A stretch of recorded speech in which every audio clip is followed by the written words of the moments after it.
না। আপনারা যদি কোন ধরনের রুটিন রাজনৈতিক চশমা দিয়ে আমাদেরকে দেখেন, সেইগুলো আমাদেরকে আশাহত করে। আমরা যখন টিভিতে টক শুনতে যাই, যখন আপনারা আমাদের রাজনৈতিক স্পেকট্রাম দিয়ে আমাদেরকে অ্যাসেস করেন, সেগুলো আমাদেরকে আশাহত করে। আমাদের আন্দোলন দিবালোকের মতো সত্য। আমাদের ব্যাকএন্ডে কোনো গেম নেই, আমাদের ব্যাকএন্ডে কোনো উদ্দেশ্য নেই। আমাদের ব্যাকএন্ডে যদি কোনো উদ্দেশ্য থাকতো, তাহলে প্রশাসনের সাথে আমরা সমন্বয় করতাম না, গণমাধ্যমের সাথে আমরা সমন্বয় করতাম না। আমাদের যেহেতু আন্দোলন সুস্পষ্ট, প্রকাশিত এবং দিনের আলোর মতো সত্য, সুতরাং আমরা আমাদের আত্মবিশ্বাস রয়েছে কোন অপশক্তি, কোন হামলা, কোন মামলা, কোন প্ল্যানিং, কোন ট্যাগিং আমাদেরকে রাজপথ থেকে পিছু হটাতে পারবে না।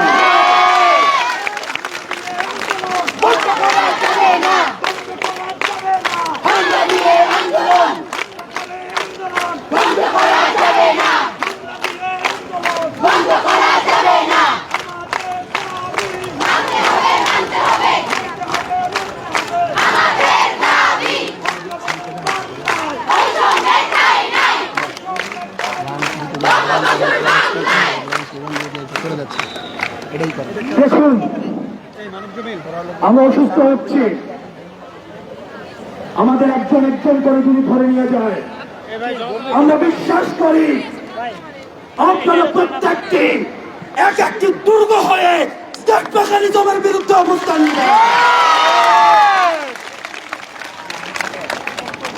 এই আন্দোলনের ব্যারিকেড হচ্ছেন আপনারা। যে শৃঙ্খল যুক্ত, কাঁটাতার যুক্ত যে ব্যারিকেড রাস্তার মধ্যে দিয়ে রাখা হয়, সেগুলো হচ্ছে মেটাফরিক ব্যারিকেড। কিন্তু আমাদের অবজেক্টিভ ব্যারিকেড, যে ব্যারিকেড গুলো আমাদের স্টেট মেকানিজমের বিরুদ্ধে সবসময় সজাগ ছিল, সেগুলো হচ্ছেন আপনারা।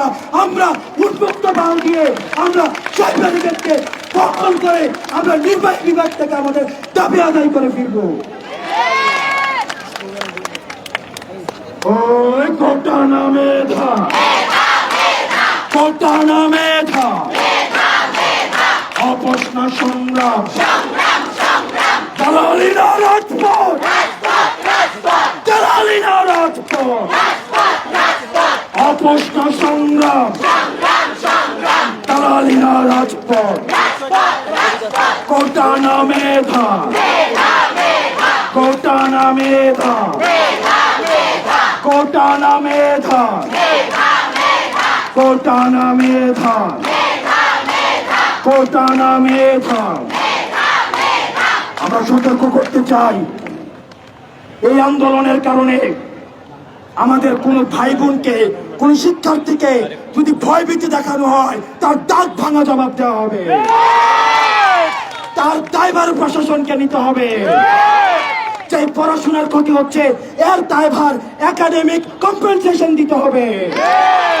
আমরা স্পষ্টভাবে ঘোষণা করতে চাই, এই আন্দোলনের কারণে যদি কেউ অসুস্থ হয়, কেউ ব্যক্তিগত আক্রোশের শিকার হয়, কেউ দমন, মামলা, হামলার শিকার হতে হয়, তাহলে কিন্তু আরো পরিস্থিতি খারাপ হবে। আমরা তার ভাঙা জবাব দিব।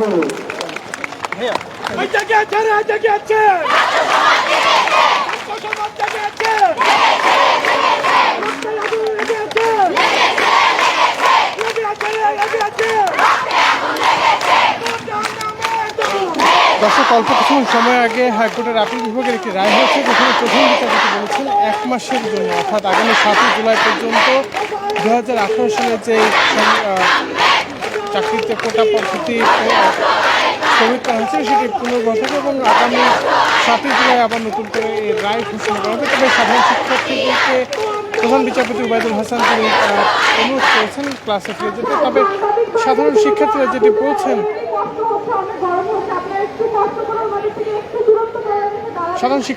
বলছেন, যে তাদের দাবি আদায় না হওয়া পর্যন্ত, তাদের যে এক দফা দাবি, সেই দাবি আদায় না হওয়া পর্যন্ত তারা এখান থেকে সরবেন না।